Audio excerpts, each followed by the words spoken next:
I am Joey Barker. This is my final project for the sex and gender class. This is my best friend Candace. My project that I'm going to be doing is LGBTQ representation in the media. I am an ally. She is a member of the LGBTQ party and force, and so I wanted to get her opinion and what it means to her. I want to kind of take it back to young Candace. When you were baby gay? Yes, when you were, well, even before baby gay, like in like high school, you had very specific shows. Joey knows this about me. I've always been a little ridiculous. I've always gotten very attached to certain characters in certain television shows. Yes. To a point where it's almost unhealthy. I mean, my very first big-time obsession with a television show was Buffy the Vampire Slayer. Mm-hmm.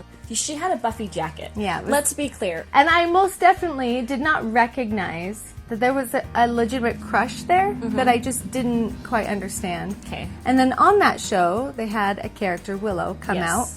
And I remembered feeling incredibly drawn to that storyline. My very first vision of a lesbian was that character. Okay.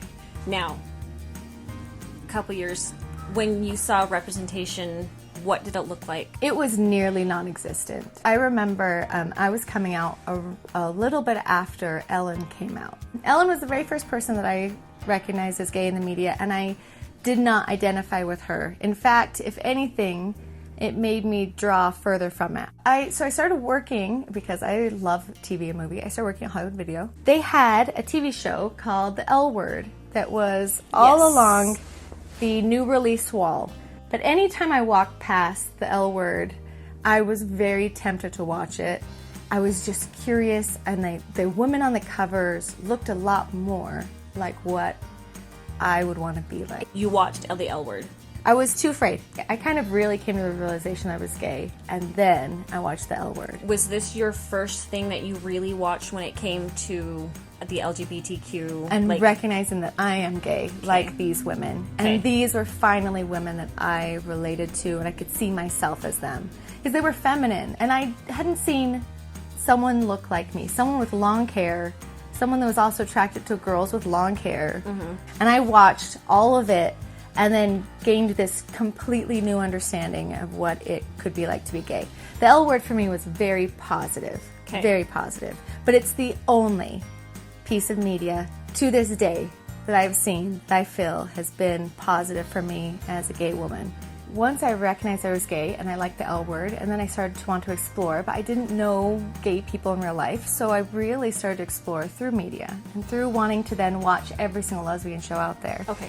And I found, much to my sadness, that every single show was either romanticizing cheating. I have very strong opinions about cheating. I don't think it should ever be seen as a romantic thing. I don't think being dishonest is a way to come out. Do you have any examples of where it was Yes. A few. So Imagine Me and You is a movie with two women, and she cheats on her husband. It's not cheating, but there's also a teacher who dates a student in Loving Annabelle. I see that in the cheating category. This unrequited, disturbing love story that's not supposed to happen because it's against the rules. Okay. Right? Yes. And all of the lesbian programming was that. Or a character is so heartbroken by the breakup that they commit suicide, like in many, many lesbian shows. I hate them. I think it's so completely wrong to romanticize suicide. And a lot of them do that. And I just felt like all of these media shows were showing that you're not going to be happy always. You didn't see a lot of happy stories. Good relationships. Healthy relationships. Yes. None. Why can't we get a story that shows a healthy, happy relationship? It's always the gay boys. And even worse than lesbian representation is queer representation. You get a couple documentaries, but honestly, there is very little good queer representation played by queer people. How important is it to have not only representation in the media, but representation by like a trans person or an actual a gay man or an actual lesbian? The L Word is a show that a lot of the characters are played by lesbian women, but some of them are played, they're straight actors and actresses who are playing that part, and I think that they still do that well. Okay. What's really difficult, though, is when they use men to play trans women. What's difficult is right now we're still teaching people to be comfortable with and not be afraid of people who are trans and queer.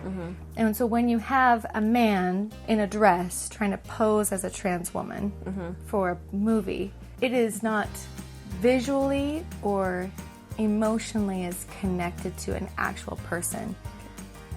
There's a movie, Sense8, that has an actual trans woman playing a character. She's wonderful, and as an actress, she's going to play it better too and be more relatable. And then you have Laverne Cox. Yes. You know, it's tricky though, because there's some trans people like Laverne Cox who pass really well for whatever gender they are identifying with. But there are a lot of people that don't visually, to society standards, pass well, but they still have beauty and important stories that need to be told from their own perspective and voice. And it's difficult because here's the thing, is you can't be what you can't see. And when I was brand new coming out gay, and the only person I saw that was Ellen, and I didn't identify with her, I didn't know what my future or life could look like because I couldn't see it anywhere. It didn't exist anywhere. I didn't exist anywhere. And because of that, when gay marriage was legalized in Utah, I was one of the first couples to get married that had kids, and immediately we had news cameras in our faces. And we started kind of talking about it on our Tumblr page, and I had an Instagram set up, and then we had made a couple little videos for fun of our family, but nothing serious. But at that point, you know, I was getting at people asking me for advice and asking questions about how did you make your family? And I started to realize that thing about you can't be what you can't see, that I was starting to become something that other people needed to see. And so I started a YouTube channel. I made a couple videos, and then it was like overnight I had 18,000 followers. And this was after you were getting noticed and getting invited to speak at certain functions and whatnot. And I spoke at the Senate. I spoke at the Capitol in front of a huge rally. I was on the cover of the newspaper for City Weekly. You know, I was in front of a camera one time, and then suddenly everyone was hungry for that image because you don't really see, I mean, even on the L Word, even on a lot of these lesbian shows I was talking about, you don't see families. What were some of the comments? I spent a lot of time on Tumblr, especially talking people out of committing suicide. A lot. It kept me up some nights even. And then, you know, I started making my videos. I wanted to make it positive and to show that you could have a happy life. When people were seeing you out on YouTube, did you see anything that says this is people reaching out to you and say, this is what I needed, this is now I know this is possible, because there wasn't a lot at that time. There wasn't a lot of so much female, two moms and a baby representation. I was really overwhelmed with how many people were saying, oh my gosh, I'm using your videos to come out to my parents. My mom said I never have kids. But that's why I think so many people just clung to my channel right away, because then they were asking advice. How could I be a mom? What are you doing? And I started making videos about how the process of being a mom worked. I even myself, because I'm a follower of Candace, I pay her. You know, I saw just the hopeful comments that were being made. They saw something that that they couldn't see before. Media representation. To wrap it up in a pretty bow, what are the things that you have exceeded, or at least are where they should be? There are so many different types of people. More people's stories need to be shared because there's so many types of people. I think that the whole thing is just like you can't be what you can't see. Is that what you keep saying? Like, it's just, that's exactly what it is. And it's like, if people really do appreciate when they can see themselves, one of the things that is hindering that process is just, well, you know, sometimes we don't want to tell the same story over and over again. And that's why I think in the beginning I didn't want to watch Love Simon. It's because there was a part of me that was like, okay, how many times have I seen the gay boy coming out story? But then that story had a uniqueness about it that surprised me, and then I got really jealous because I said, why aren't there any lesbian shows like this?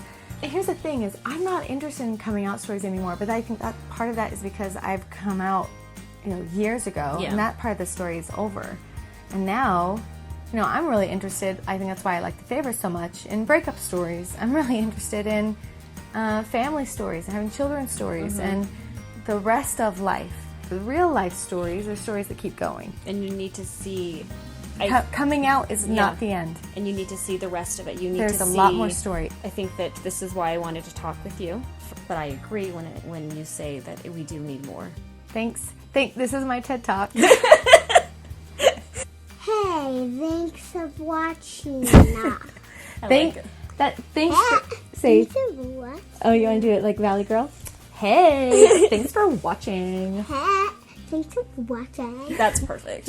Right? Is my cardio bank baby? Huh? Yeah. Tucker, what are your parents like? No. You don't know? Do you have a mama? No. No. Do you have a mom? No.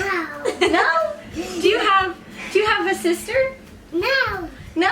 Do you have a Joey? No. You have a Noah?